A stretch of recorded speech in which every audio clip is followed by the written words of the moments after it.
Thank you everyone for joining us today for our webinar. The webinar is going to be recorded and you are able to ask questions using the chat function, so please do that throughout the webinar. I'm Grania Hallahan and I'm the recruitment editor at Tes, and I'll be hosting today. Here in the UK, we're just waking up for our breakfast, but I can see from our sign-in list that we're being joined by teachers all around the globe. Today, we're very fortunate to be joined by international school leader Mark Steed. Mark has an impressive CV which spans both the UK and international education markets. He left the UK after leading schools in Devon and Hertfordshire and switched for sunnier climes in the UAE as the director of JES in Dubai. After that, Mark made the move to another continent and took up his current role as principal and CEO at Kite School in Hong Kong. Mark has studied at Cambridge and Nottingham universities and also researched alternative business models for secondary schooling at Ashridge Holt Business School. He also formerly chaired the UK Independent Schools Council IT Strategy Group and is also a regular and incredibly popular writer for us at Tes on the subject of international recruitment. I'll pass over to Mark now, but one last reminder, any questions, do use the box on your right and we'll put them to Mark at the end. If you're tweeting along, please do tag Tes using hashtag #KnowledgeShareWebinars. Thank you so much. Over to you, Mark. Well, it's great to be with you all again today, and we're looking at international school recruitment. I sort of, to some extent, have got my crystal ball out, so we're looking at where we're going with this over the next year. So the structure of this talk is really looking at where recruitment's likely to be. Has COVID changed things this year? And looking at the impact of it, and then also just working through some case studies and looking at how you as a school can position yourself best to do recruitment during the coming year. So has COVID changed anything or everything? Well, I mean, I think one of the things that COVID's done is it's forced us to use technology much more than we used to in the past. And we've used it to solve problems of distance and isolation. It's been a lifeline really for those of us who've been closed. It's allowed us to continue with home learning. But I suppose that, in a sense, the thesis of my argument today is that we've been on a journey really from the physical to the digital for a long time now. And that to some extent, COVID sort of fits into that journey. I mean, so the overall thing is, I don't think COVID's changed the overall direction of the future of education. But I think it's perhaps had a bit of an impact in the short term. So we've been on a journey from sort of face-to-face pedagogy towards sort of blended learning models. That's been happening anyway in terms of, so that's our transition in terms of teaching and learning. We're seeing a transition going on from the traditional exam hall towards sort of micro qualifications that are on demand, taken at various times. That's a journey we're on at the moment, and to some extent, the great sort of impasse that was this summer's GCSE and A-levels has seen that we can actually do assessment and qualifications without examinations. We've also seen it in professional development, which has moved from face-to-face traditional towards sort of remote CPD. And so today, I think my argument really is that the direction hasn't changed, but it's just forced us to get there more quickly. And today we're really going to unpack that in relation to the whole discussion around international teacher recruitment and school leader recruitment. So let's look at the wider context. And the wider context is that we're heading for enormous shortages in terms of teachers globally. According to the UNESCO report back in 2016, we're looking.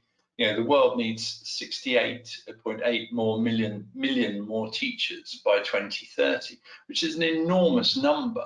And sort of perhaps more detailed data around international schools coming from ISC research is that there we need 500,000 more international school teachers, English-speaking international teachers by 2030.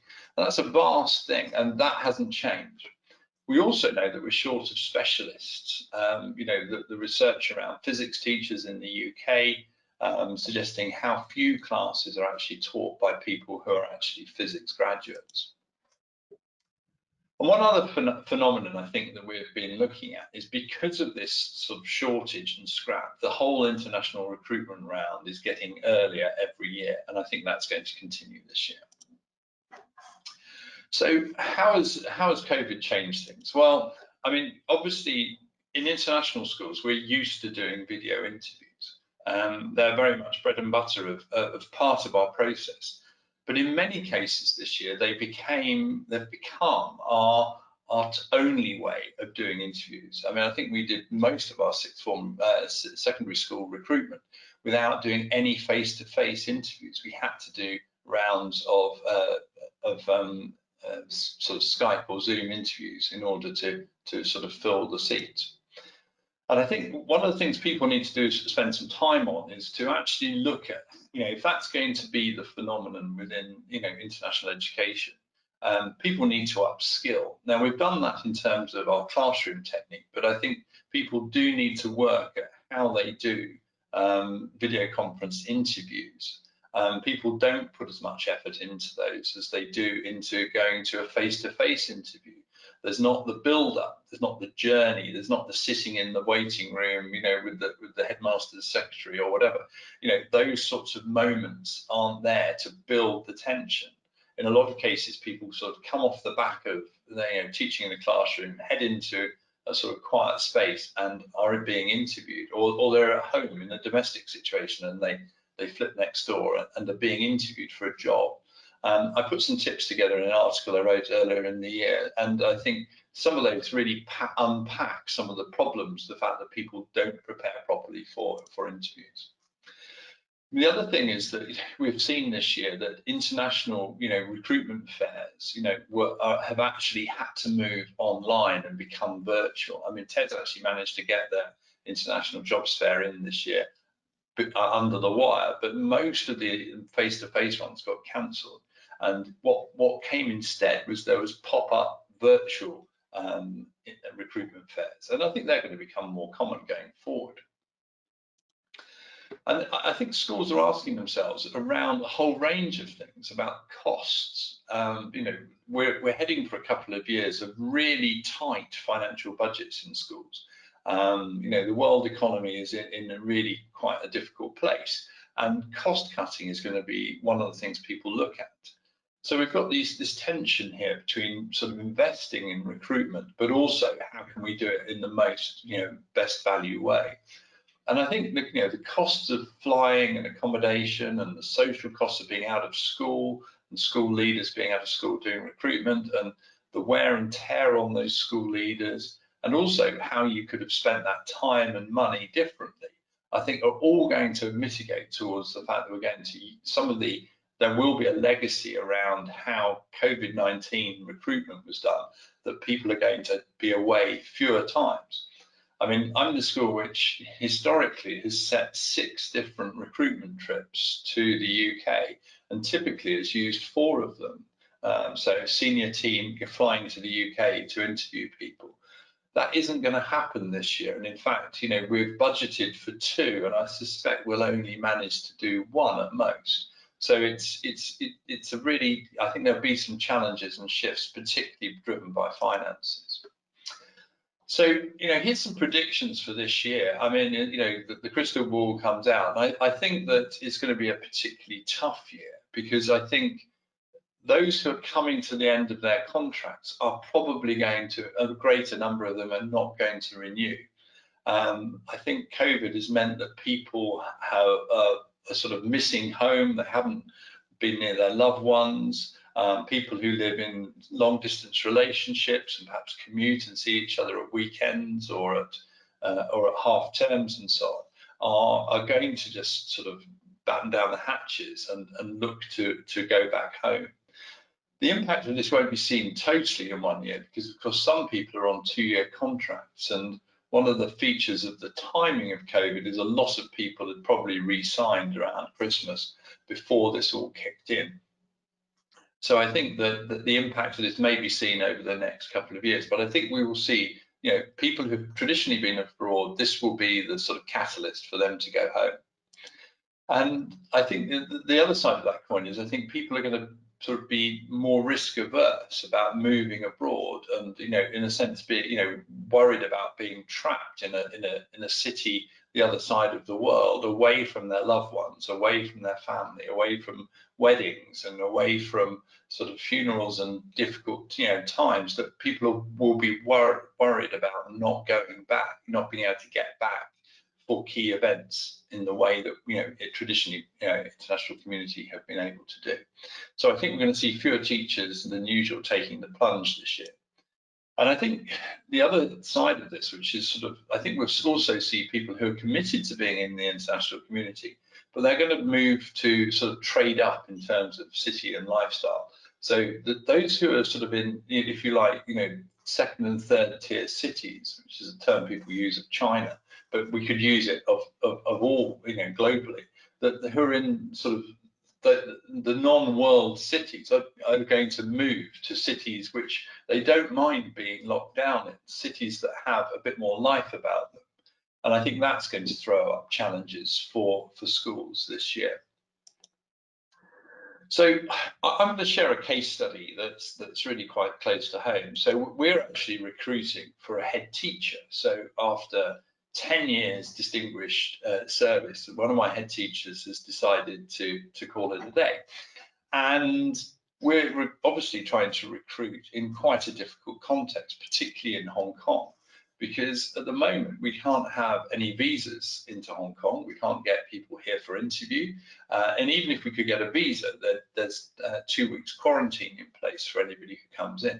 So we're really restricted in what we can do. And so we've had to look at our traditional processes, and we've had to say, well, look, how will this be done? And so it really falls into two camps: those who are in Hong Kong already, candidates in Hong Kong, and international candidates. And we've obviously put a program through for them. But for the majority of people who are outside Hong Kong, this is going to be a little bit of a difficult process. I'm going to go and do some interviews in London, so there will be an element of face-to-face around it, because for a recruitment of this importance, we think this is really important. But people that would normally be involved on a face-to-face basis are going to be zooming in and involved in a different way. So I think there's going to be an element of leap of faith on both sides. We're not going to have candidates who we can show around the school and have those sort of little conversations with.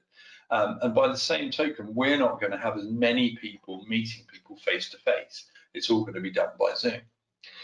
So we've also then tried to do is to actually look at how we do this. So this is Jo, who's leaving at the end of the year. We've actually put a video of her talking about the school and how that's worked. We've done a video with her deputy, who is in post, talking about how she works with Jo and the sort of things that would have been got across in site conversations in an interview process. We've had to try and capture the sort of things for candidates in those videos. And also, Jo works in parallel with our head of our second prep school at Pop Fulham. So we've got Ben talking about how he works with Jo. So we've had to go further than we normally would in terms of producing additional material. And we've also tried to lever networks in terms of the actual recruitment. So we've used social media networks, and we've used our international accreditation networks in order to promote this job, as well as sort of using traditional methods. And sort of thinking out of the box, I write regularly for Tes, and I rather cheekily wrote one on the challenge of recruiting a head teacher, which of course again had the side effect and benefit for the school that there's this job up. So I think in this context, schools need to really have a really good sort of recruitment brand. We work so hard on our brand in terms of schools, in terms of how we position our schools in terms of pupil recruitment, but we really don't do it enough in terms of our recruitment of teachers. So I think my first tip is to use the website, and at Jess to Kellett we've put a whole area of our website that is set aside to life stories of different people's journeys to joining Kellett. So this is one of our reception teachers who joined last year, and we've got a video of her talking about joining the school and how she joined, and what the school did to support her during that time. So it's a sort of reassuring video. It talks about how she's enjoying sort of heading around in Hong Kong and what she's enjoying seeing and doing and so on. So that if you're a young teacher, coming to the school, you've got sort of, in a sense, someone you can already connect with virtually and have an idea of the school. So in that way, we sort of build our brand. Also, I think, we need to, schools need to answer the key questions around, sort of lifestyle questions, salary and package questions, professional questions. People are more discerning in the recruitment market, particularly internationally these days. So we need to answer those questions. And again, I've written an article around that, and you might want to follow up on that because it's got some of those questions, and also just shares how people have answered them at various international schools around the world. And then I think, I think it's about building a professional community within your, within sort of virtual space. So, we have a sort of Kellett, this sort of current and former staff group on LinkedIn, and this brings together the idea that we're a community who look after people after they've been part of the Kellett community. Kellett staff go on and do great things at other schools.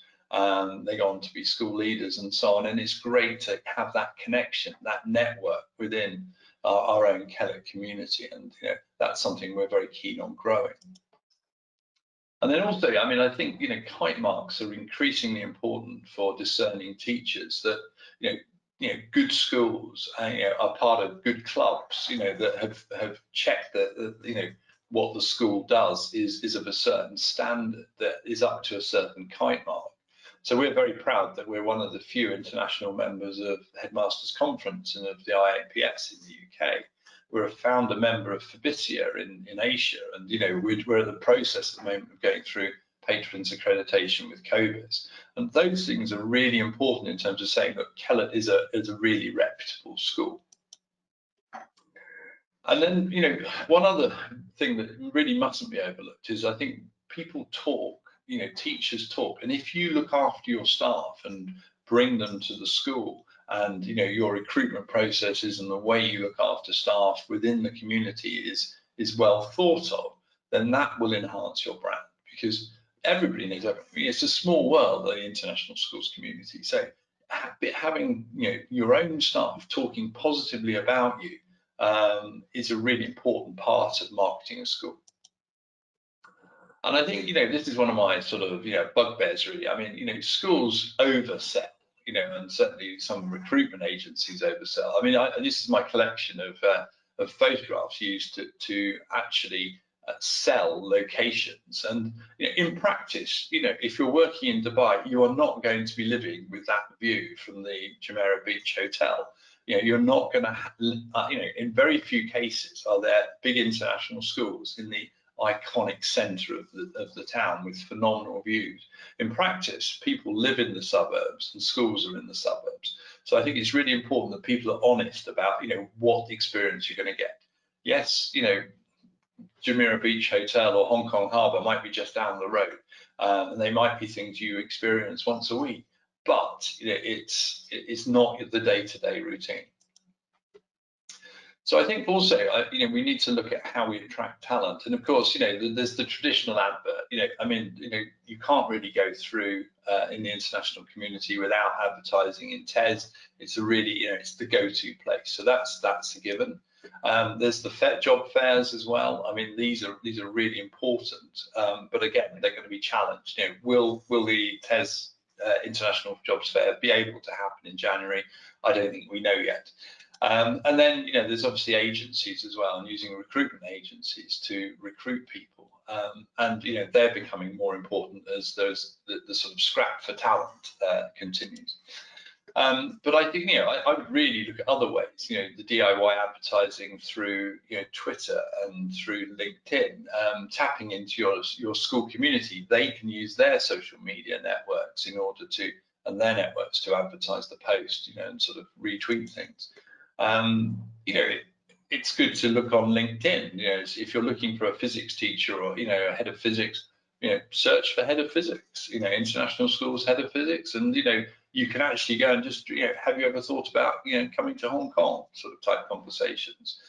It's a really good way of finding people. Plants a seed. And then finally, you can grow your own.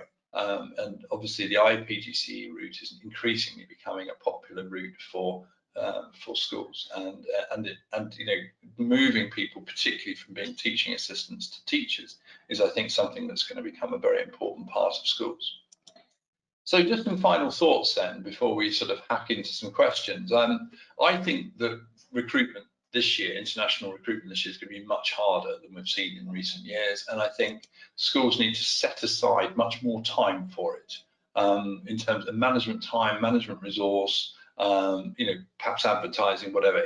Be a bit more strategic about it. It's going to be a tough year for the reasons I outlined earlier.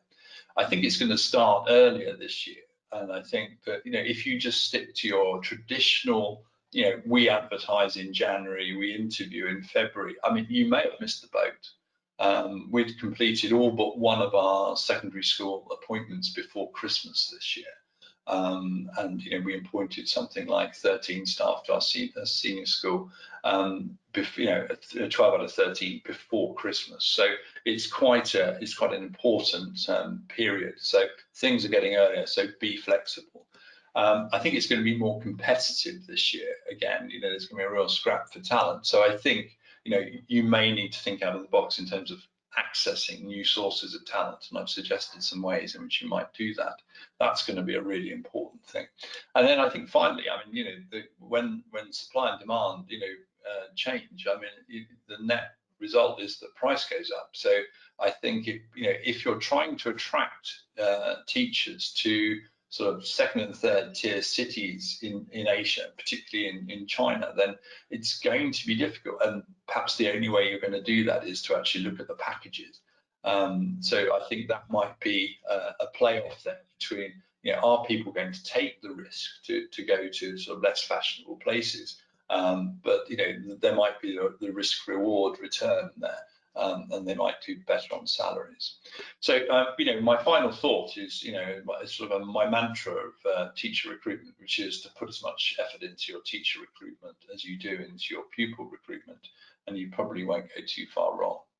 I hope that was helpful. I'm very easily contacted through various social media platforms, and I look forward to hearing from you, and I'll try and answer your questions. Oh, thanks so much for that, Mark. Lots of interesting thoughts there. I've got a question that's come through about classroom skills. Classroom skills can be assessed in video interviews by asking the candidate to teach or to describe a lesson they have taught. But how do you assess a teacher's pastoral skills over a video call? I think that's really difficult, and I think this is where there becomes a bit of a gap between what you can do face to face and what you can do online. But I think if you set the right tasks, usually you get a people's feel. I mean, when interviewing, you get a feel for whether people have a really good sort of pastoral backbone, as it were. It's a bit like safeguarding. You ask a safeguarding question, and you can see who really gets it and who doesn't. And I think in terms of planning interviews, I think if they're going to be solely by Zoom, or other tasks, then we really need to look at how we go about asking those questions. Put a lot more planning and thought into them. I would certainly revisit, not just dust down the questions you've always asked. I think it's more around asking questions in terms of scenarios. What would you do in this situation? If somebody came to see you, what would you do? And I think that's where you dig into their sort of pastoral concern. I think if you just ask people for examples when they did X or examples when they did Y, then you're not going to get very far. Whereas I think if you sort of really dig into, you've got a student that this has happened, how do you approach it? Then you can see how people think on their feet, and then you can also dig into, whether they really get what pastoral care is all about. I think those scenario questions are quite crucial, really, in trying to ascertain the character of a person, aren't they? They are indeed, yeah. Really got to.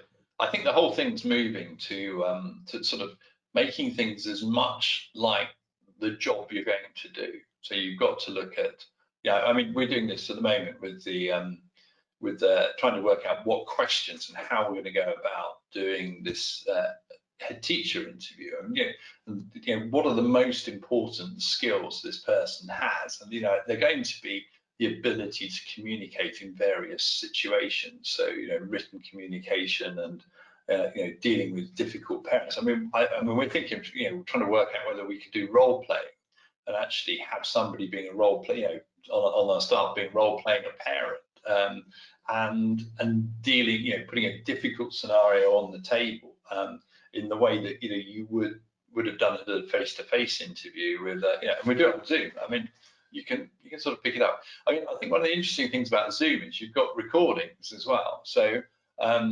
you can actually go back and see who said what, and you can sort of triangulate different opinions on people, even if you've only got one or two people in the room, which I think that's going to be quite helpful.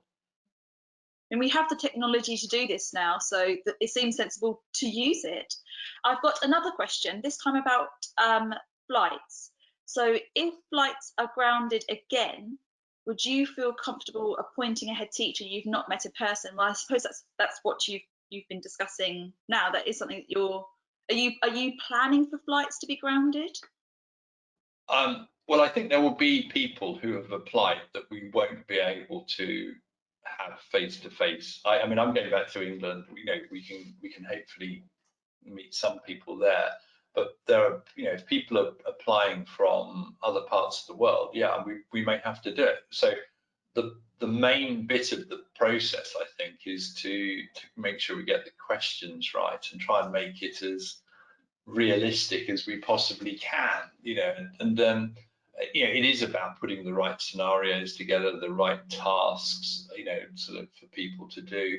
But I think it's, every industry's, done this. I mean, my son's just finished university and he's just finished a round of job interviews, and he didn't leave his, did most of it from being on holiday in Mallorca. So, he's done quite well. It's just everybody's having to adjust, aren't they? I've got a nice message, a thank you from Fiona Hartley. She says that the webinar has been very informative. And also, what is your opinion on the different video interviewing software? So you've mentioned Zoom. Is your preference Zoom, or do you use a mix of different ones?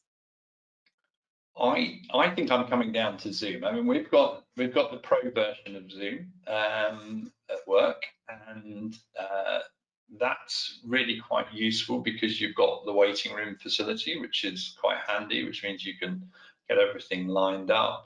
It's got a very easy recording facility, which allows you to record to the computer.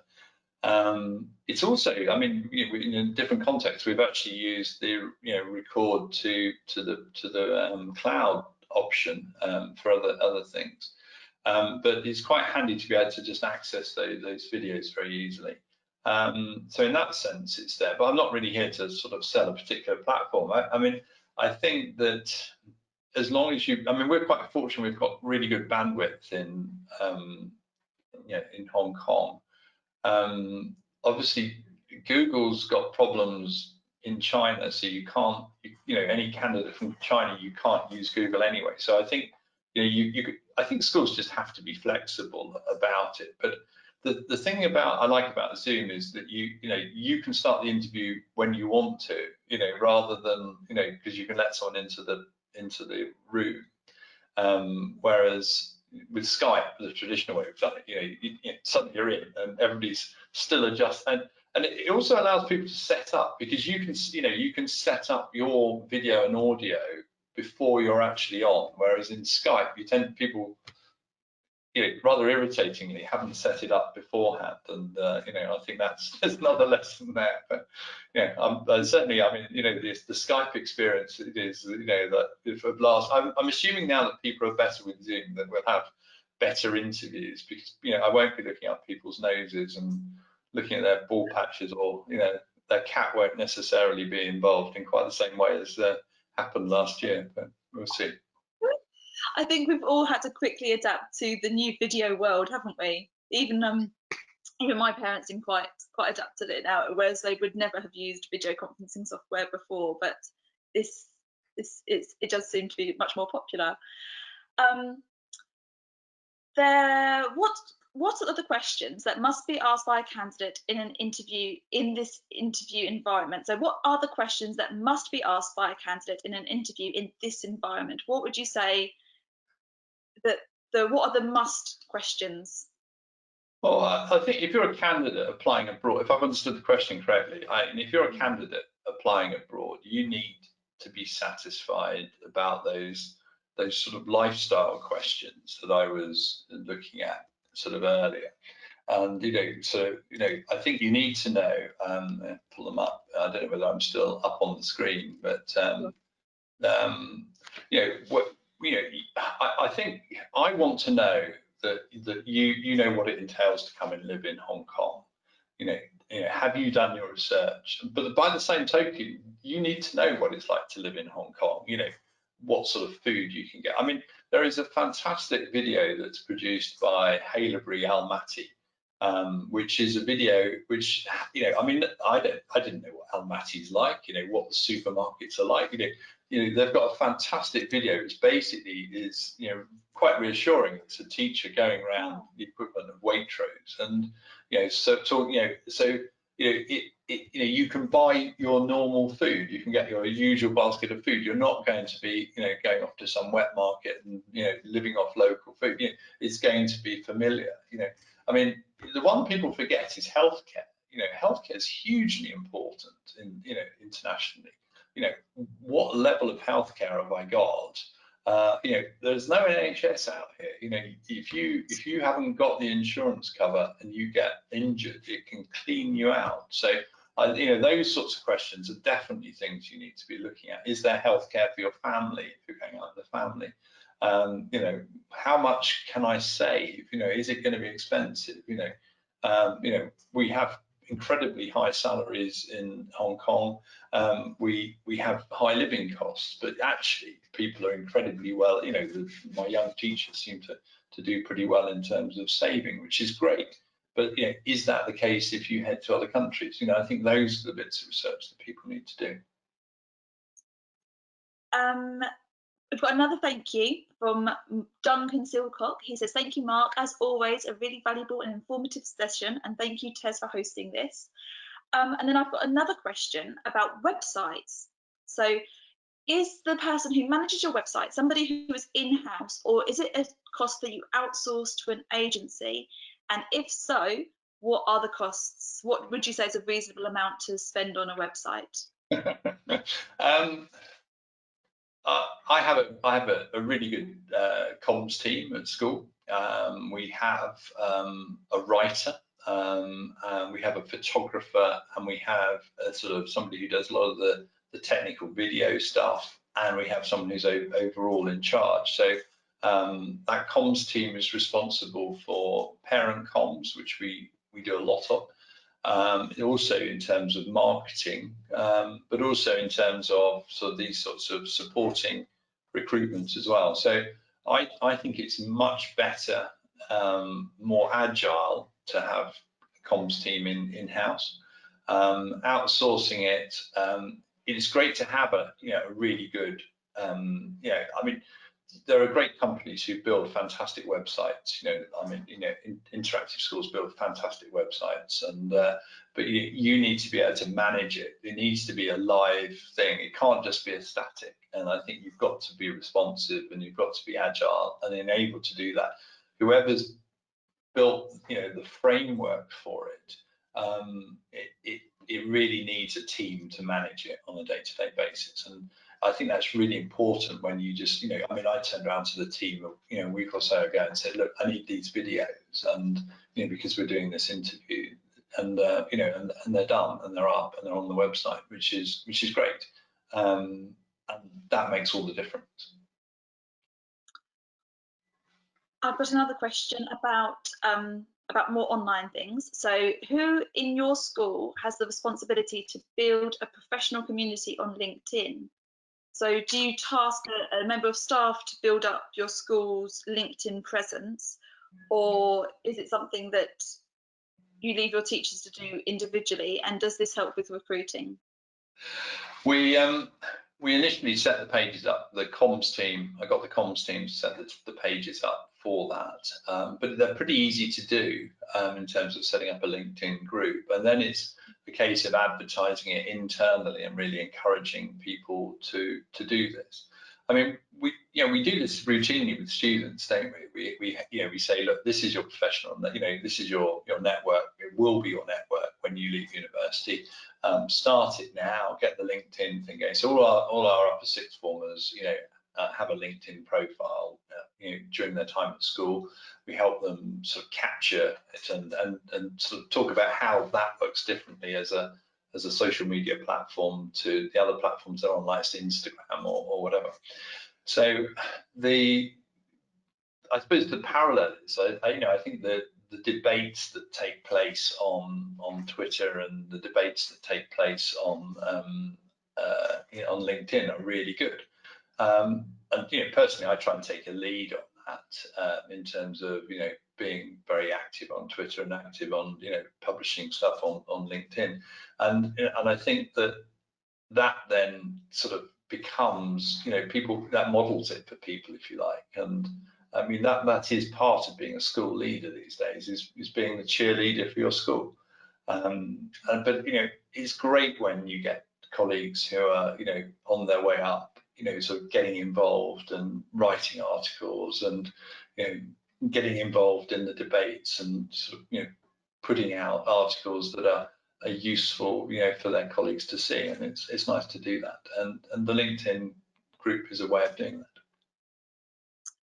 I've got another thank you, this time from Mishana at Top Schools in Hong Kong. She says, thank you, Mark. This webinar was very informative. And then we've had a few questions all about job fairs. Could you talk through the different ones you traditionally attend and how you will prepare differently now that they've moved online? Okay, I'm going to be honest here. I don't really like job fairs, and I don't use them. But I think I've been fortunate in that the schools like Kellett and Jess are very attractive schools, and we're able to actually do our own recruitment and retain and control of our own recruitment. So we don't use job fairs and we don't use recruitment agencies. But that's partly because in the nicest possible way, we're quite a long way up the food chain and people want to be part of our school. And the other bits we've done around building our brand are enough for us to attract top fields to the school. But that isn't always the case. I'm sure if I was running a school in Kazakhstan, that I would have to go about this in a different way to I mean I've run schools in two of the most iconic cities in the world, and they're great places to live, and that's and that's the beauty of being in one of those schools. I think job fairs online, and I actually witnessed people using them last year. I mean, I think they're really interesting because they're much more efficient for everyone involved. They're more efficient for the teachers who don't have to schlep down to London, and they're more efficient for organisations, and you don't have to send people abroad. But that being said, sometimes it takes face-to-face, to get people over the line and, to actually put your school first. So I think there will be a place for face-to-face job fairs going forward. I think people like to meet who they're going to work with, in a real environment as well as a virtual one. I think we all know that video conferencing is massively easier when you know the person at the other end. If you've met them and you've in face-to-face a few times, it's significantly easier to have effective and deeper conversations than it is. And that's the challenge for recruitment. Virtual recruitment, whether it's Zoom, Skype interviews, or whether it's virtual job fairs, are always going to be a poor second to the physical. But it's playing off the balance is balancing out, the time and effort. And schools, if you take pupil recruitment, a lot of schools outsource that now to their admissions team. So if you go to an admissions recruitment fair for students, a lot of the time it's the recruitment team going to it rather than the senior leadership team. Or it might be the team's one of the senior team, but 2 or 3 of the admissions team are sort of making up the desk. You can't do that with senior, for teacher recruitment in the same way. So it's always going to pull on management time, and that's valuable and can be done in a different way. I suppose that everybody's on their own journey with their school, and schools start off small and then grow and grow, and part of that growth will be attending fairs and trying to raise your profile. And I mean, I've attended recruitment fairs as the ones that Tes have been involved in, and they are lovely, buzzy places. And I think for the schools where you're just at the beginning of that journey, it can be an important step, can't it? Yeah, oh, definitely. I think if you're doing a new school, they're essential, absolutely essential. I mean, if you look at the volume that some of the schools groups are, of teachers that they're having to recruit in 1 year, I mean, it's the only efficient way to do it. So yes, I mean, there's a real difference between how an established school like Kellett can go about recruitment and how schools that are just starting out. I mean, we've had 40 odd years of building our brand, whereas if you're just out there, it's you've got to start again. It's all about raising your profile, isn't it? It is. I've got a question from Liz Cloak, who says, "Thank you, Mark. Enjoying your webinar. Lots of great points. And what does your typical recruitment process look like from the initial application to offering the position? So how many steps do you have in that process? How long and in depth does that process go?" Well, it's interesting because we're just looking at how we do it, because I'm quite interested in the fact that we do this in a more sort of taking account sort of equal opportunities, and and we have a level playing field. So I'm in negotiation at the moment with a company to do anonymous applications. So we would set some questions relating to tasks and evaluate those, and on that basis draw up a shortlist. And only after we've done that would we see wider CVs. And I think that's going to be a very interesting sort of move. And then I think we would have effectively a sort of long list interview on Zoom. And for a teacher, we would then do a sort of shortlist interview on Zoom. So typically our teachers, unless they're already in Hong Kong, wouldn't visit school. For senior leadership posts, again, we would do a 2-step process, but the second round would be the shortlist round would be in Hong Kong. Right. Okay. So that sounds really interesting. Those sort of extra steps that we can put into the process, hopefully will get you the right candidate at the end. It's such an interesting journey, isn't it? Okay, I've got an interesting one. Do you use incentives to encourage internal referral? So when your teachers put you in touch with another teacher they think could be suitable for a vacancy, do you use incentives, like financial incentives, to encourage your staff to do that? And that's from Jing Lu.